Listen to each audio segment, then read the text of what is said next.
Olá, meus queridos irmãos, minhas queridas irmãs. Sintam um caloroso abraço fraterno, cheio de amor e paz em cada um de vocês. Sejam todos bem-vindos ao Evangelho, Prece e Radiação do Centro Espírita Cearense.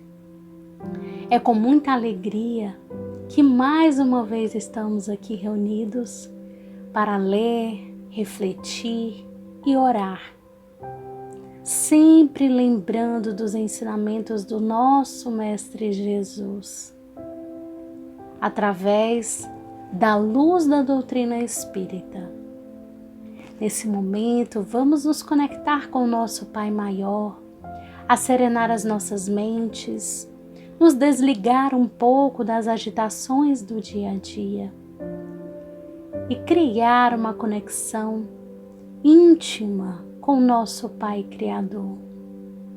Muito obrigada, Pai amado, por essa oportunidade divina de estarmos reunidos em Teu nome para aprender, refletir, abrir os nossos corações aos ensinos da lei de Deus. Te pedimos, Pai, que a espiritualidade amiga se faça presente em cada lar, juntinho de cada espírito que aqui nos ouve, que nos acompanha, onde quer que esteja. Que as nossas vibrações de amor e paz possam alcançar a cada um. Te pedimos por todos aqueles irmãos que se encontram em sofrimento, nos presídios, nos hospitais, os órfãos, aqueles nossos irmãos que desencarnaram, por quaisquer que sejam as causas, aqueles que cometeram suicídio. Te pedimos também, Pai amado, pelo consolo dos seus familiares e entes queridos. Te pedimos sempre mais que derrame Tuas bênçãos restauradoras sobre as nossas cabeças. Mas também, Pai, Te agradecemos pelo ar que respiramos, por nossos olhos que se abriram essa manhã a ver esse dia, por podermos sentir o calor, o frio, por podermos andar, estudar, trabalhar, pelo pão de cada dia que não nos falta. E que tenhamos a confiança de que tudo se resolverá. Todos os nossos problemas, todas as nossas questões, os nossos dissabores, que possamos extrair o melhor aprendizado e seguir em frente. Por isso, Pai, Te pedimos e Te agradecemos nesse momento de oração. Bendita seja a mão devota e santa, suave seja a mão que acaricia, bondosa seja a mão que ergue e alivia, sublime seja a mão que a dor espanta, amiga seja a mão no dia a dia, fraterna seja a mão que estende a manta, sincera seja a mão que nos levanta, amena seja a mão que o bem recria, sensível seja a mão de amor referta, segura seja a mão que a fé desperta, e caridosa a mão que espalha a luz, iluminada a mão que ara e semeia, ditosa a mão que nunca titubeia, e dá-se inteira a faina de Jesus. Amiga seja a mão, que nossas mãos possam ser amigas, que assim seja.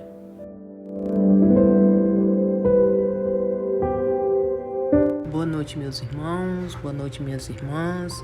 Vamos agora para a leitura do Evangelho segundo o Espiritismo. Prodígios dos falsos profetas, capítulo 21. Haverá falsos cristos e falsos profetas. Item 5. Prodígios dos falsos profetas. Primeiro parágrafo. levantar-se-ão falsos cristos e falsos profetas, que farão grandes prodígios e coisas de espantar para seduzir os próprios escolhidos. Essas palavras dão o verdadeiro sentido do termo prodígio. Na acepção teológica, os prodígios e os milagres são fenômenos excepcionais fora das leis da natureza. As leis da natureza, sendo obra unicamente de Deus, Ele pode, sem dúvida, derrogá-las se isso lhe apraz, mas o simples bom senso diz que não pode ter dado a seres inferiores e perversos um poder igual ao seu, e ainda menos o direito de desfazer o que ele fez. Jesus não pode ter consagrado um tal princípio. Se, pois, segundo o sentido que se dá a essas palavras, o espírito do mal tem o poder de fazer tais prodígios, que os próprios eleitos sejam por ele enganados. Disso resultaria que, podendo fazer o que Deus faz, os prodígios e os milagres não são privilégios exclusivos dos enviados de Deus, e não provam nada, uma vez que nada distingue os milagres dos santos dos milagres dos demônios. É preciso, pois, procurar um sentido mais racional para essas palavras.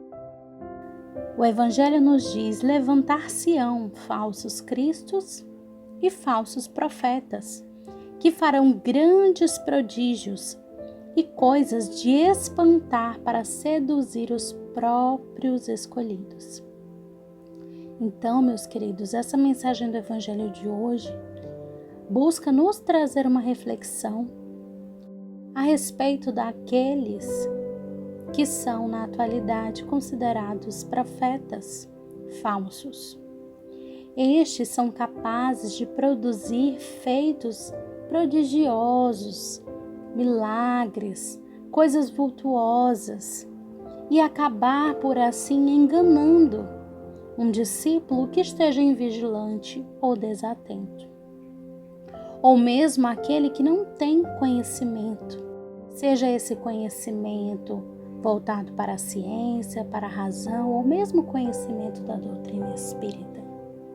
Esses falsos profetas muitas vezes vão se apresentar como pessoas com belos discursos, um magnetismo pessoal e envolvente, muito carismáticos, capazes de arrastar multidões e induzir nesses espíritos desatentos práticas e atitudes que são contrárias ao bem, ao amor e à fraternidade.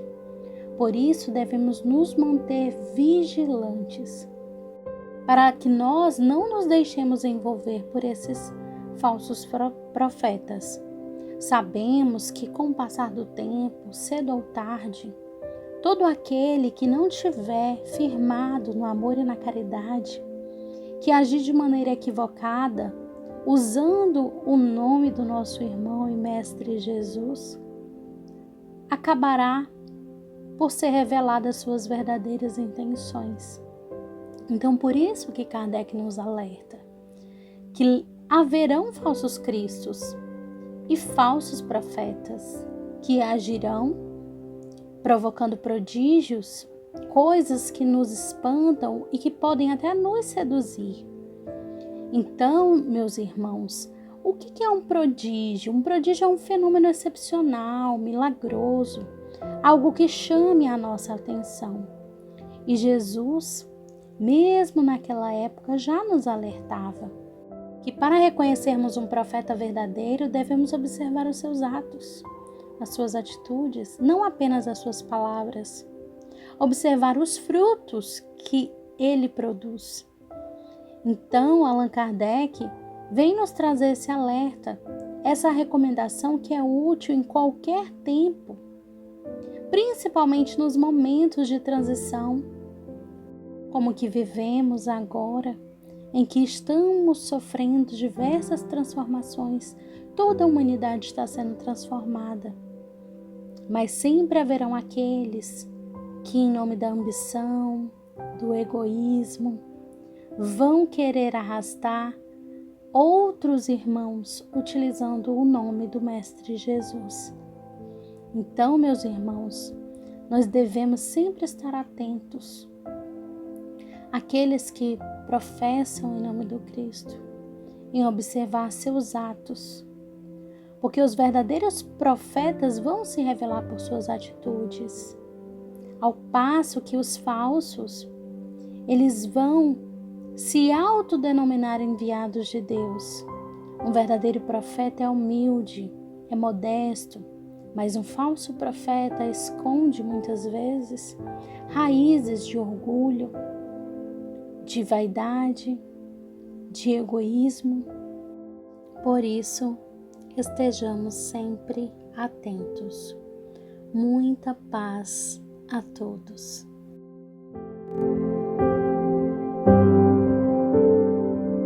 Agora vamos passar para a fluidificação das águas. Pedimos ao Senhor Jesus e aos guias e mentores espirituais, principalmente aos integrantes da corrente médica do espaço, que coloquem na água de todo o nosso planeta os fluidos astrais magnéticos, vitais e espirituais de que precisamos para curar as doenças, enfermidades e anomalias existentes em nossas almas e corpos físicos. Entendemos que Deus, sendo amor infinito, não castiga e nos ama, abençoa e perdoa sempre. Reconhecemos merecedores dessa moléstia por culpa exclusivamente nossa, pela nossa desobediência às suas sábias e justas leis, e devido à nossa imperfeição moral, fruto de vivências incorretas de outras vidas ou de excessos prejudiciais, consciente ou inconsciente, praticados nesta existência, por fraqueza e ignorância espiritual, em prazeres e extravagâncias mundanas, criamos enfermidades, doenças e anomalias em nosso corpo físico, vivendo agora imersos em aflições, angústias, dores e sofrimentos. Conscientes da renovação necessária, profundamente arrependidos diante de Deus, rogamos assim a sua benevolência, Senhor, e a consequente atenuação e eliminação dos efeitos das nossas enfermidades, seja do corpo físico, seja do corpo espiritual. Que os fluidos divinos nos proporcionem mais saúde e vitalidade, coragem e força nos trabalhos do bem, transformando a alma para vivermos em harmonia com tudo e com todos. Recebemos a vossa paz, bênçãos de amor e bondade para o pronto restabelecimento e revitalização de nossa saúde, do corpo físico e do corpo espiritual. Que assim seja.